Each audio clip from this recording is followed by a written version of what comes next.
মিজানুর রহমান আজহারী ভাইয়ের মাহফিলে হাজার হাজার নয় লাখো লাখো জনতার ভিড়, কিন্তু অভিযোগ হলো আজান হয়, নামাজ পড়ে না অধিকাংশ শ্রোতা। এই আজহারীর মাহফিল শুনে কোনো লাভ আছে? তো আমি সেই রকম, আমি মুসাফির, আমি মুফাসসির না। কোরআনের তাফসীর করার যোগ্যতা আমার নাই। কোরআনের তাফসীর করার জন্য ন্যূনতম 8টা যোগ্যতা থাকা লাগে। কয়টা? সেই 8টা যোগ্যতা যার নাই, তার নামের আগে মুফাসসির বসানো যাবে? আমার নামের আগে যারা বসায় ওটা তাদের দায়, আমার নাম। পরকালের ময়দানে যদি আমার ডেকে জিজ্ঞাসা করে, ঈসা আলাইহিস সালামের মতো বলবো। আল্লাহ যখন বলবে, ওগো ঈসা, তুমি কি তোমার উম্মতদেরকে বলেছিলে তোমার মাকে আল্লাহর স্ত্রী এবং তোমাকে আল্লাহর সন্তান বলার জন্য? কোরআনে আছে না নাই? আল্লাহ ডাক দিয়ে বলবে, ওগো ঈসা, বলো দেখি তোমার উম্মতেরা কেন মরিয়মকে আমার স্ত্রী বলেছে আর তোমাকে আমার সন্তান বলেছে? তারা কেন এক আল্লাহকে 3টা বানাইছে? তুমি কি তাদের আদেশ করেছিলে? তোমার উম্মতেরা সামনে আছে, বলো। ঈসা আলাইহিস সালাম বলবেন, আল্লাহ আমি তাদেরকে বলি নাই, এখানে তারা সাক্ষী আছে এমন কোন কথা? তুমি তো সবচেয়ে বড় সাক্ষী, তুমি তো আমার ভিতর বাহির, আমার প্রকাশ্য গোপন সবকিছু জানো। ওগো আল্লাহ, আমি তো এদেরকে এমন বলি নাই, তবে তুমি যদি চাও ক্ষমা করে দিতে। এ কথাটাও ঈসা আলাইহিস সালাম বলবেন যে এরপরেও যদি তুমি চাও সেটা ক্ষমা করে দিতে পারো, এটা তোমার ইখতিয়ার। আল্লাহ রাব্বুল আলামিন চাইলে ক্ষমা করতে পারে না পারেন? আল্লাহ যাকে চান তাকে ক্ষমা করতে পারেন, আর যাকে চান তাকে জাহান্নামে দিতে পারেন।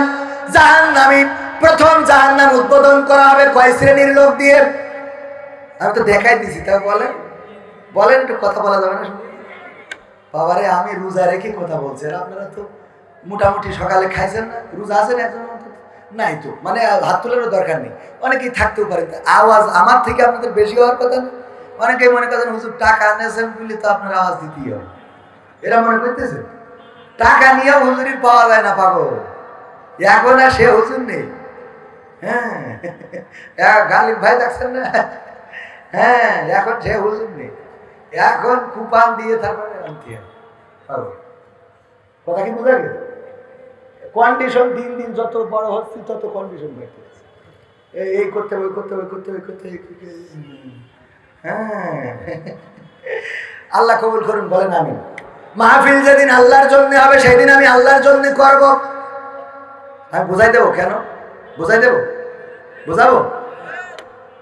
কোন কারণে যদি এখানে না আসতে পারি, তাইলে কোন কমিটির লোক আমাকে গালমন্দ করতে পারবে না, আমার নিয়ে ফেসবুকে লেখালেখি করতে পারবে না, আমার নিয়ে বাজে কথা বলতে পারবে না। বলবে যে হুজুরের সমস্যা ছিল তাই আসে নাই। কথা বোঝেননি?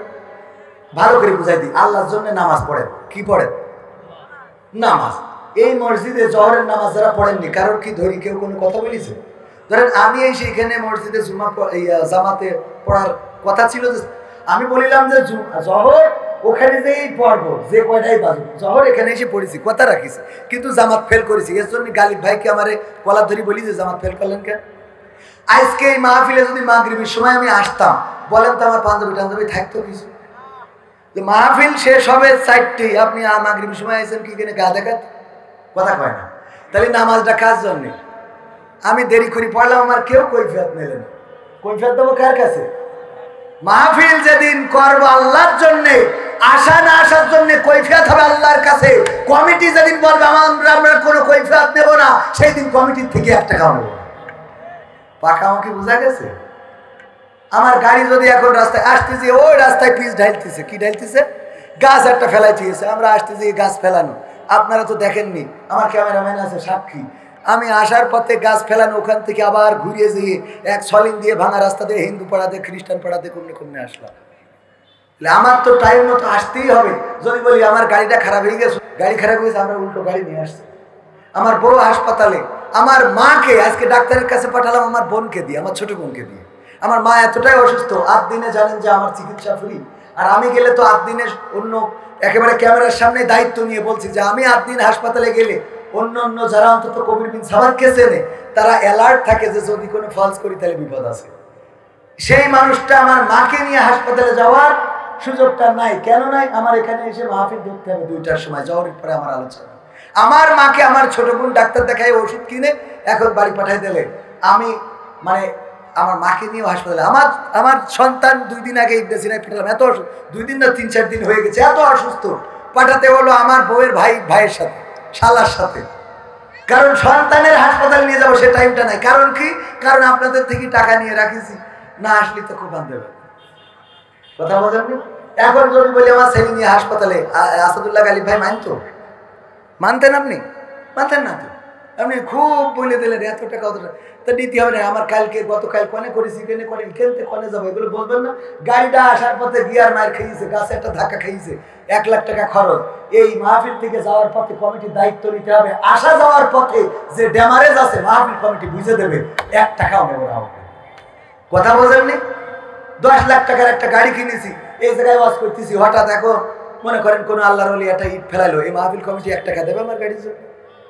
না দেয়।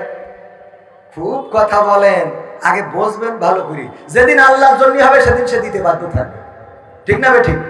দেবে কার জন্য? আল্লাহর জন্য। আমি আসবো আল্লাহর জন্য, 1 টাকাও নেব। আসতে না পারলেও বলবে হুজুর কোনো অসুবিধা নেই, আসতে পারেননি সওয়াব হয়। কথা বলেন, আসতে পারেননি সওয়াব হয়। এখন বলে হুজুর আমাদের মান সম্মান জড়িত। কিসের মান সম্মান? আল্লাহর কাছে আবার এখানে মান সম্মান, তার মানে পাবলিকের কাছে তোমার মান সম্মান প্রেস্টিজটা বড় না আল্লাহর হক বড়? হ্যাঁ, এখন কি কথা ক্লিয়ার বুঝি পাইছেন? ওই আমার এই কোটিটার দাম হলো 8,300 কত টাকা। তো আমাদের মারুফ যেটা হচ্ছে ভাতিজা, ধাবাই দেখেন না, তো ও আমার বলছে ভাই একটু কোটিটা একটু হাত বুলে দেখি যে 8,000 টাকায় কি আছে। তো এই 8,000 টাকার কোটি গায়ে দিতে হবে কেন? আমি তো এটা বুঝলাম না। ওই যে ভাইয়ের গায়ের উপরে আর একটা কি আছে, ওটা গায়ে দিতে হবে কেন? এই গায়ে দিলে কি ওয়াজ ভালো হয়? তো দিতে হয় কেন? প্রেস্টিজটা বড়, বোঝেননি? হুজুরের পোশাকটা কি হুজুরের? হ্যাঁ ভাইজান, সভাপতি সাহেব, হ্যাঁ আপনি তো ভাই না চাচা। হ্যাঁ, কারণ ওনার ছেলে আমাদের সাথে, ওনার ছেলে ভাই, উনি কি, হ্যাঁ আল্লাহ কবুল করুন। বললাম যাই হোক, আলোচনায় আসি ভাইয়েরা আমার। এই জন্যে নামাজের কথা বলছিলাম। জোহরের নামাজ পড়েন নাই, এখানে আপনি 4 ঘন্টা 10 ঘন্টা 20 ঘন্টা ওয়াজ শুনে কোনো লাভ। আপনি ফজরের নামাজ পড়েন নাই, এই ওয়াজ শুনে লাভ নাই। কিন্তু যদি আপনি আজকে শপথ নিতে পারেন আর নামাজ কাজা করবেন না, তাইলে বলবো এই ওয়াজটা আপনার জন্য সফলতা বয়ে আনবে। বলেন সুবহানাল্লাহ। আজকে সিদ্ধান্ত নিতে পারবেন না। মিজানুর রহমান আজহারীর দিন, 3 তারিখ মাহফিলের দিন, আমার মা গেল, আমার স্ত্রী, আমার খালার আপনজনদের গাড়িতে করে নিয়ে আমি মাদেরকে নামিয়ে গ্রাউন্ড ফ্লোরে গিয়েছি গাড়ি পার্কিং এর জন্য।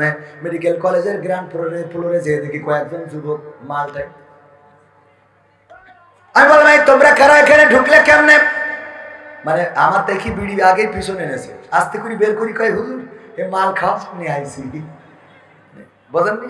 দেখাই দিলে, মানে ও মুখ দিয়ে বলে নাই, কিন্তু কিছু বুঝে নিতে হয় যে এইটা খাওয়ার পরিবেশ। আমি বললাম তোমরা কারা? তোমরা কি কোম্পানির লোক? এখানে ঢুকলে কেমনে? এখানে তো ঢোকা যায় না। কয় হুজুর আমরা মিজানুর রহমান আজহারীর ভক্ত। মিজানুর রহমান আজহারীর বিড়ি খাওয়ার জন্য গ্রাউন্ড ফ্লোরে, যেখানে ঢোকা যায় না সেখানে ঢুকেছে।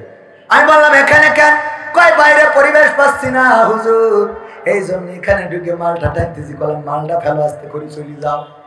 হতে পারে ওই মাহফিলটা তাদের হেদায়েত। ও আমার ভাইয়েরা, বিড়ি টানবেন, মদ খাবেন, গাঁজা খাবেন। মিজানুর রহমান আজহারী ভাইয়ের মাহফিলে হাজার নয় লাখো জনতার ভিড়, কিন্তু অভিযোগ হলো আজান হয়, নামাজ পড়ে না অধিকাংশ শ্রোতা। এই আজহারীর মাহফিল শুনে কোনো লাভ আছে? আজহারী কেন? যদি এখন আল্লামা দেলোয়ার হুসাইন সাঈদী শুধু নয়, মক্কার ইমাম সাহেব এসে যদি ওয়াজ করে আর আপনি সেই ওয়াজ শোনেন যে খাবার ইমাম, আর আপনি নামাজ যদি না পড়েন, ওই ওয়াজ শোনার 4 আনা পয়সা দাম নাই। বরং এই ওয়াজে লাভ হইল কাদের? কমিটি যে উদ্দেশ্য নিয়ে দিয়েছে কিছু টাকা ব্যালেন্স যেন থাকে, ওদের ব্যালেন্সও থাকবে।